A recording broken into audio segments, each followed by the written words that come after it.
Welcome to Selections from Rashi, Vegetarian, Commentary on the Holy Tanakh, Genesis chapter 1 verse 1 to chapter 1 verse 16, part 2 of 2 on Words of Wisdom.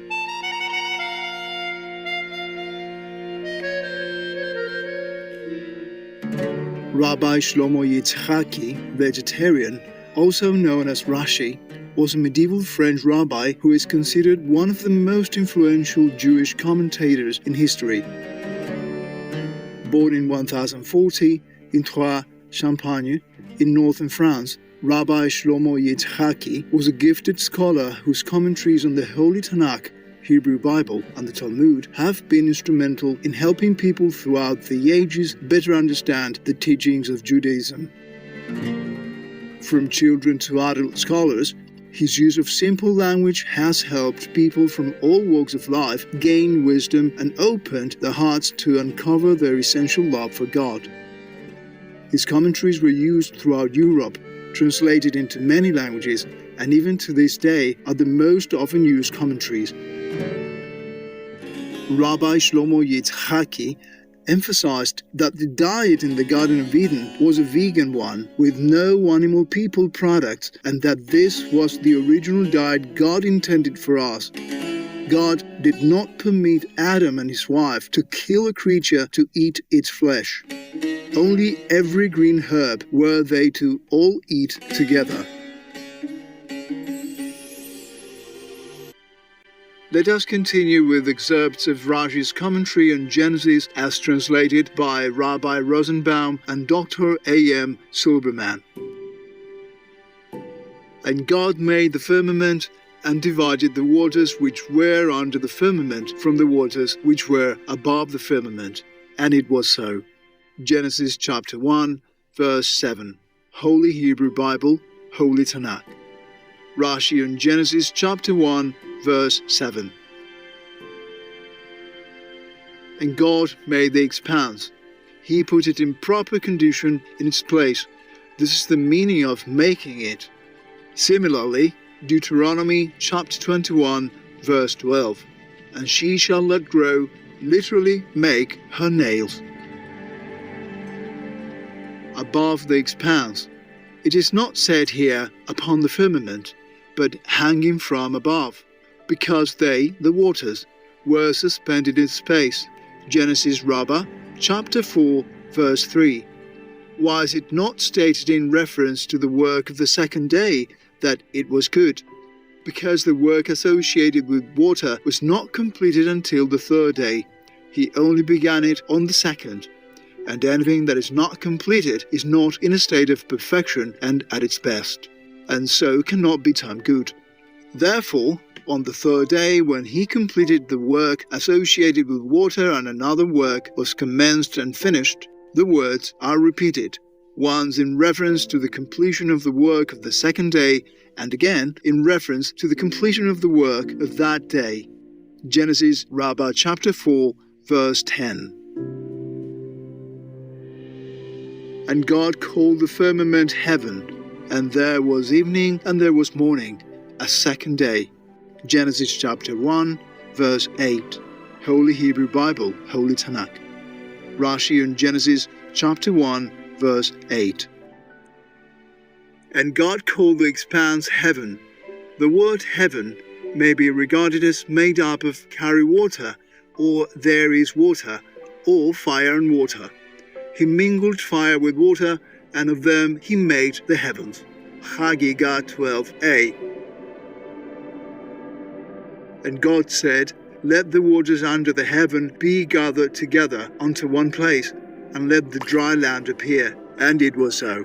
Genesis chapter 1, verse 9. Holy Hebrew Bible, Holy Tanakh. Rashi on Genesis chapter 1, verse 9. The waters shall be drawn together, for they were then spread over the surface of the whole earth, and he now gathered them together into what now constitutes the ocean, which is the largest of all seas. Genesis Rabbah chapter 5, verse 2. And God said, Let there be lights in the firmament of the heaven to divide the day from the night, and let them be for signs and for seasons, and for days and years. Genesis chapter 1, verse 14. Holy Hebrew Bible, Holy Tanakh. Rashi in Genesis chapter 1, verse 14. Be there luminaries. They had been created on the first day, but on the fourth he commanded them to be suspended in the firmament. Chagiga 12a. Indeed, all the productions of heaven and earth were created on the first day, but each of them was put in its place on that day, when it was so commanded. In reference to this, it is written, in the beginning God created that which was with the heavens, etc., in order to include all the productions of heaven, to include all the earth's productions. Genesis Rabbah chapter 12, verse 4. To cause a division between the day and the night. This took place after the primeval divine light was conserved for the righteous. But during the first 7 days of creation, the primeval light and darkness functioned together both by day and by night. And they shall be for signs.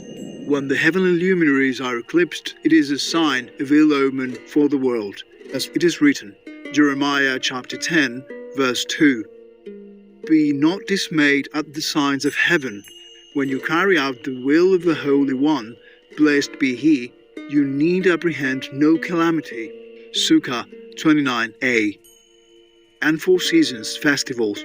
This is written with a view to the future when Israel would receive command regarding the festivals which would be calculated from the time of the lunar conjunction.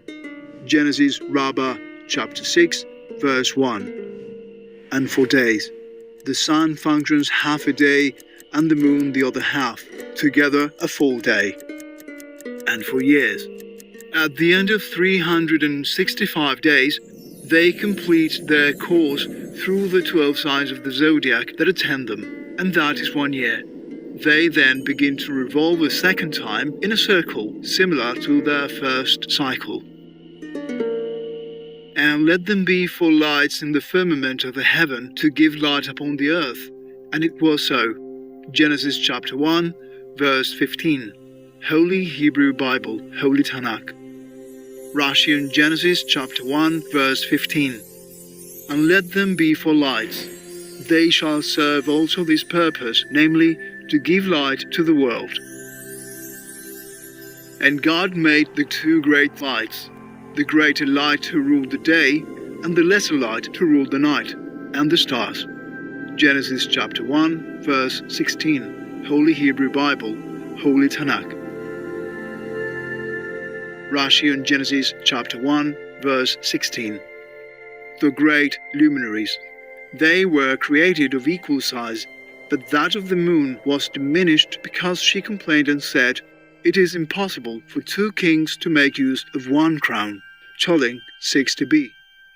And the stars, because he diminished the moon, he increased its attendant hosts to mollify it.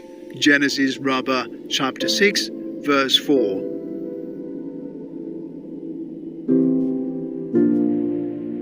For more information, please visit sepharia.org.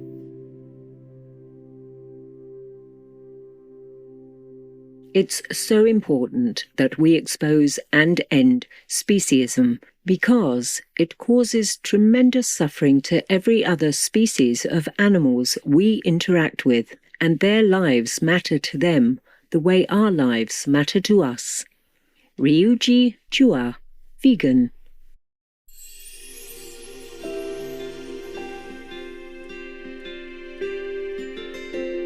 Noble viewers, thank you for your presence today for Words of Wisdom.